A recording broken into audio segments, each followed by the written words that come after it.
I wanted to discuss today some really common diagnoses that I see in my practice. These four diagnoses are things that usually, probably 9 times out of 10, teenagers have already been diagnosed with them before they come into the practice with me, before they begin working with me. They've been diagnosed by psychiatrists, other therapists, or sometimes even their general practitioner. They're sometimes school psychologists. Even I've heard of teachers and parents just kind of giving their own diagnoses. So the four diagnoses that I'm talking about are ADHD, depression, anxiety, and bipolar. Those four diagnoses are something we're seeing a lot of. We're hearing a lot about them. They're in the media. They're being talked about.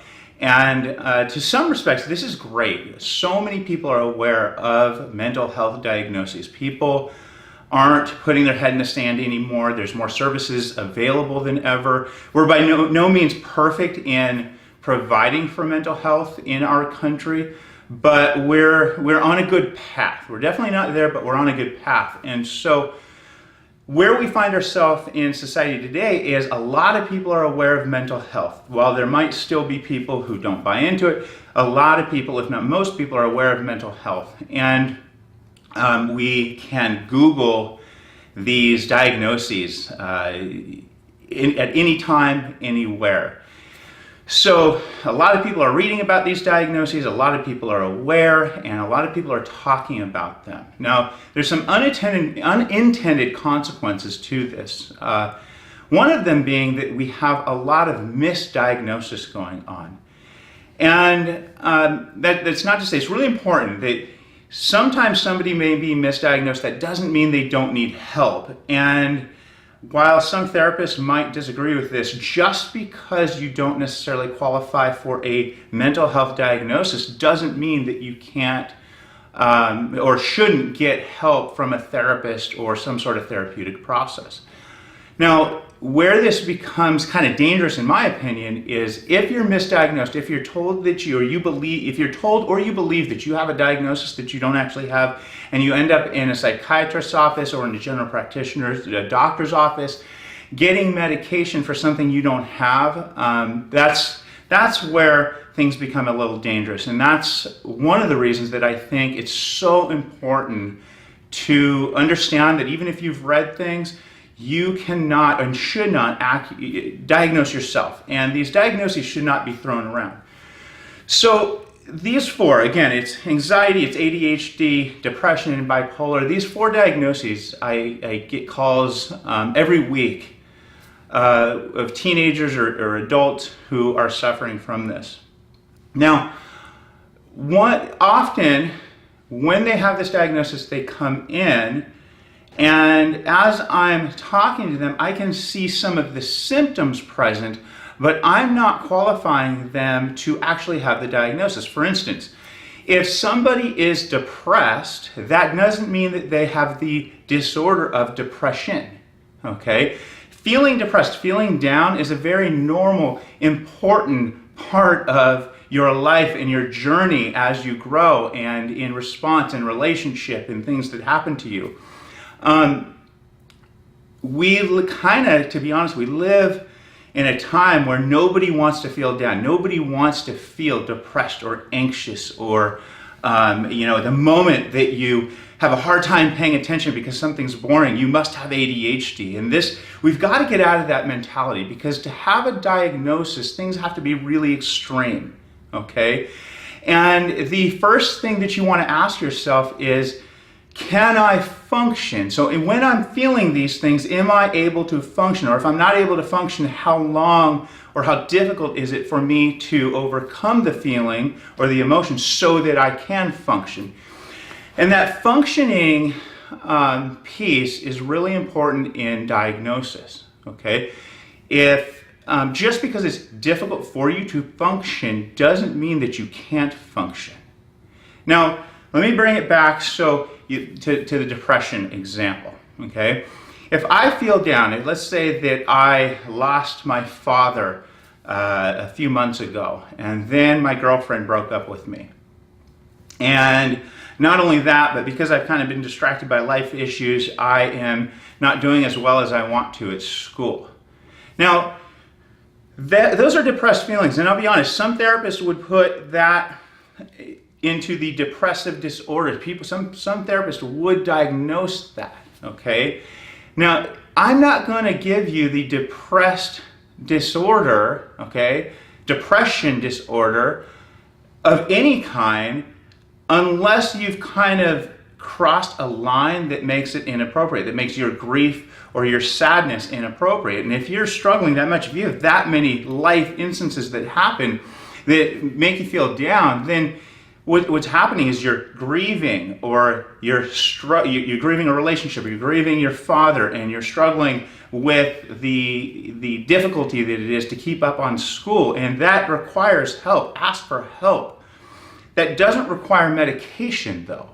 And the problem with giving somebody who doesn't quite make that diagnosis but does need help, the problem with giving them medication is you're removing their opportunity to overcome something on their own so that they build the strength to overcome it later. It feels good. Sometimes these medicines will work like that, but it's getting in the way. If you don't absolutely need it, it's getting in the way of you learning to cope. Now, that learning to cope is what therapy is all about. And that, in my mind, comes before the medicine. And it's important that you figure out, well, what am I able to overcome on my own? When do I need to ask for help? And what is the line that I need to ask for medication? The line, I believe, that you ask for medication is when nothing else has worked.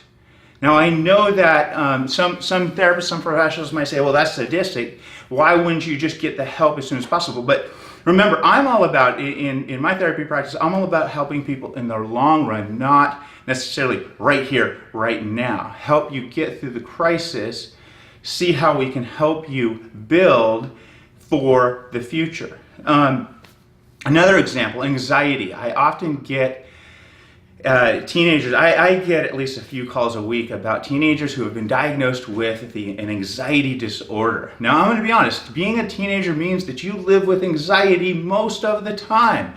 You live with anxiety if you're a boy because you've got to meet girls, and you've got to face teachers, and you've got to follow your parents' rules. Now, experiencing extreme anxiety doesn't mean that that is a disorder.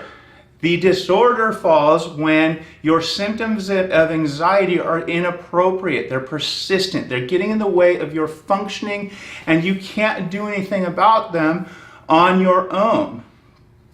True anxiety disorders, whether it be based in trauma from the past, for example, PTSD, a lot of people have heard about, or it be just an extreme anxiety disorder that comes from nowhere because of a chemical imbalance. The key is, in actual anxiety disorder, to some extent, your anxiety does not make sense. Even if it's triggered by something, your response to it is above and beyond what is normal. And a lot of people are forgetting that.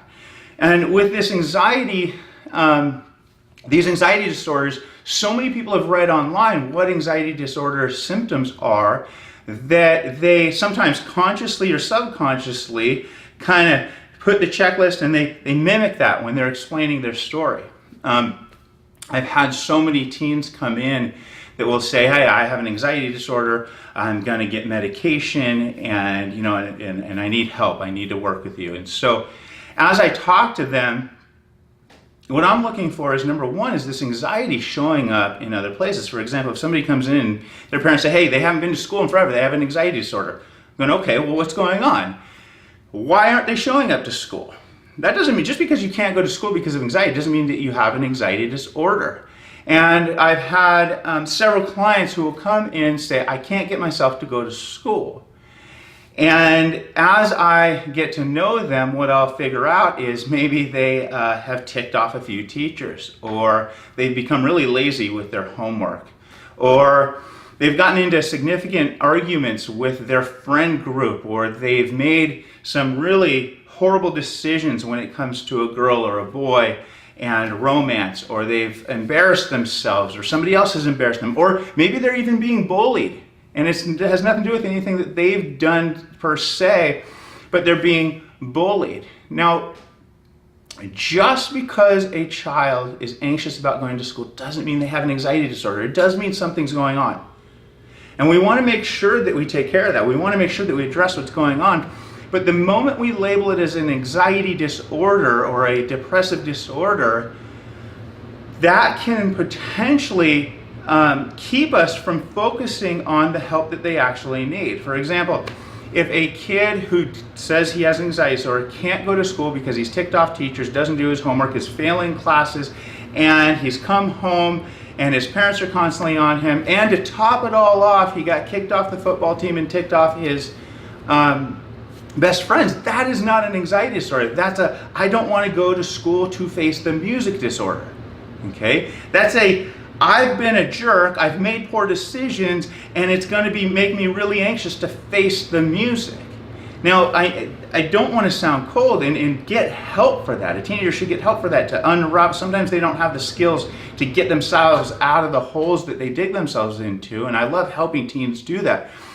But if I label it as an anxiety disorder, the therapy is going to go in the wrong direction. Okay?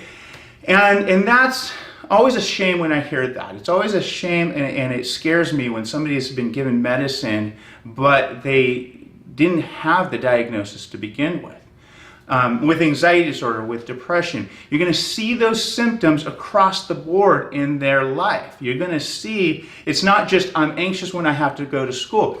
I have so many teenagers who have what I call weekday anxiety disorder. They're anxious Monday through Friday, and on Saturday and Sunday they're fine.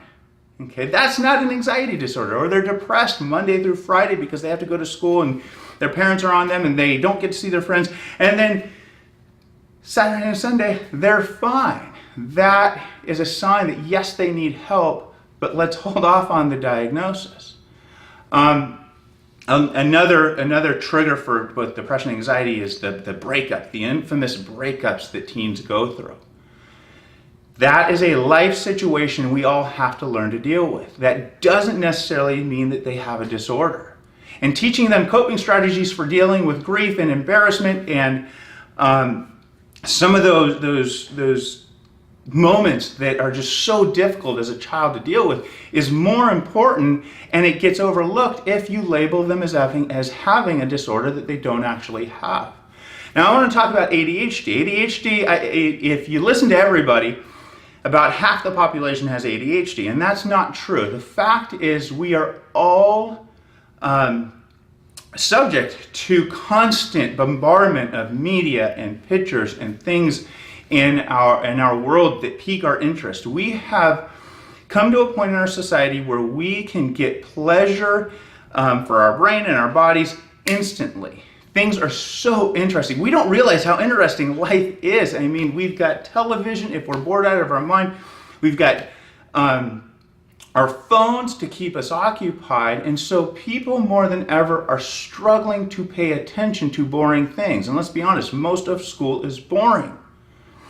Now, it's dangerous again to say that somebody has ADHD when they can't pay attention, because if they don't actually have ADHD, again, the resources are going in the wrong direction. If you're treating something you don't have, then you're not taking the opportunity to grow in a way that you should be growing. Now, just because you can't pay attention in school doesn't mean that you have ADHD. And I'm not going to, I'd have to make an hour-long video to truly describe and explain the diagnosis of ADHD. But the fact is, just not being able to pay attention and failing school doesn't mean you have ADHD. Sometimes it does, but sometimes it just means that you haven't learned to cope with being bored. You haven't learned to cope with uncomfortable situations. Now, it's important because all diagnoses, when you, I guess not all diagnoses, but for the most part, when you diagnose somebody, you've got to look at multiple areas of their life. So if a child only can't pay attention in class, that's not ADHD. If they can come home and pick a subject that they like and pay attention and have focus, they probably don't have ADHD. Now, there are some, I'm going to be honest, there's some therapists who would disagree with me, but This is my video. Now, the ADHD client that comes into my office, man, I can tell you that I know they have ADHD almost immediately. It's the way they carry themselves. And the key is, one of the things that I've noticed, when somebody's truly ADHD, in therapy, number one, they're usually willing to do the work because they really, really want to pay attention. It's usually not a matter of, well, I just don't want to do things that are boring to me. It's usually that they actually are suffering. They're going, hey, Brandon, look, I really wanted to pay attention in football practice, and I tried, and then I'm not starting next week because I didn't catch the plays. I was listening so hard though, Brandon. And that's a sign, that's an example of something that somebody truly with ADHD might say, right? Sometimes I'll get kids in here in my practice with ADHD, and it's just school, or maybe it's 2 classes that they just can't pay attention, right? So maybe they have a B or an A in English, and then Spanish and math, they are failing, and they go, well, it's my ADHD, I can't pay attention. Not being able to pay attention may be a symptom of ADHD, but it does not define that disorder. And that disorder, it really should be left to professionals to diagnose. Nobody else can truly diagnose this. And I'm going to be honest, there are some professionals out there that should not be diagnosing it because they don't have experience with it. And they too are just kind of going based off the symptomology instead of understanding that there's a feeling and kind of there's an obviousness to that diagnosis. The last one is that gets misdiagnosed often is bipolar disorder. And bipolar disorder is a pretty severe disorder. There's 2 types. There's one that you see much more dire consequences to the symptomology, and there's one that more people are diagnosed with that has the same symptoms but not some of the severity and never has the psychosis that occasionally goes along with bipolar. So with bipolar, having extreme mood swings doesn't make you bipolar, okay? And again, it may mean that you're bipolar, but that symptomology in itself is not somebody who's bipolar. Let's be honest, if you're a teenager, you are going to have serious mood swings. You're going to be happy, you're going to be sad. A lot of teens who are more defiant in nature will be really sad or angry at home and really happy when they're with their friends. And they will one day be loving, and then one day they're going to flip out because they didn't get their way. A lot of people don't realize that the connections in the frontal lobe aren't complete yet on teenagers. They're figuring out how to control their emotions. They're figuring out how to navigate through life having feelings but needing to respond in a way that doesn't promote consequences. So bipolar, the 2 bipolar disorders are not often actually given as a diagnosis. And when they are, again, the treatment is pretty intensive for it. And extreme mood swings is just, sometimes the extreme mood swings, it's a matter of just getting honest about what's going on with you, realizing that there's certain environments, like with your parents, that you're not gonna feel good, and kids don't wanna be told what to do, but they need to be told what to do. And so all of those factors make it so that sometimes you've got a kid who's misdiagnosed with bipolar disorder, but really they're just a moody teenager. And again, depending on what's going on in their life, they may still need help therapeutically, but once they're labeled with that diagnosis, they're more likely to get medication that they don't need, and they're more likely to not be held accountable for overcoming their mood swings and overcoming some of the difficulties in dealing with people and relationships and events in life. So I hope this helps a little bit, and maybe it can start some of you guys having conversations about diagnosis, and at the very least, I hope that it helps you realize that it's important to seek help no matter what's going on in your life, but when you assume that there's a diagnosis, you're getting in the way sometimes of the treatment that actually needs to happen. And globally, the consequence to misdiagnosing people is that when you lump people with the people who actually need help for that disorder, we can't figure out and offer the best services for the people who actually have the diagnosis. So I hope this was helpful, and I'll see you again soon with another video.